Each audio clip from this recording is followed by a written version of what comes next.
ACP sir আমাকে revive না দিয়ে আজকে কাজটা একদম ঠিক করেননি। অভিজিৎ, তোমার আশেপাশে হয়তো অনেক এনিমি ছিল, এই জন্য স্যার রিভাইভ দিতে যায়নি। না দয়া, আমার আশেপাশে কোনো এনিমি ছিল না। তাছাড়া এসিপি স্যারও আমার পাশেই ছিল, তারপরেও সে আমাকে রিভাইভ দেয়নি।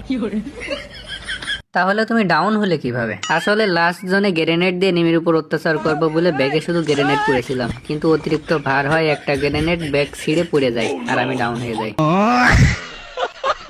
আরে নিজেরাই কথা বলে যাচ্ছ, আমার কথা বলার তো সুযোগ দাও। আমি রিভাইভ দিতে যাচ্ছিলাম, কিন্তু ওই সময় আজান দিয়ে দেয়। আজানের সাথে রিভাইভের কি সম্পর্ক স্যার? আরে আমি কি তোমাদের মতো বেরোজাদার নাকি? আজান দিয়ে দিয়েছে, আমি ইফতারি করা বাদ দিয়ে তোমার কি রিভাইভ দেবো নাকি? আপনি যে কেমন রোজাদার আমি খুব ভালো করে জানি। ইফতারি খাওয়ার লোভে মসজিদে বসে থাকেন। একদম ফাও কথা বলবো না অভিজিৎ, আমি আজকে সেরি খাইছিলাম। মোটেও ফালতু কথা বলতেছি না। সেহরি খাইলেই যে সবাই রোজা থাকে এমন তো না। তাছাড়া আমি আপনাকে দুপুরে ভাত খাইতে দেখেছি। আরে তুমি তো দেখছি পাগল আছো অভিজিৎ।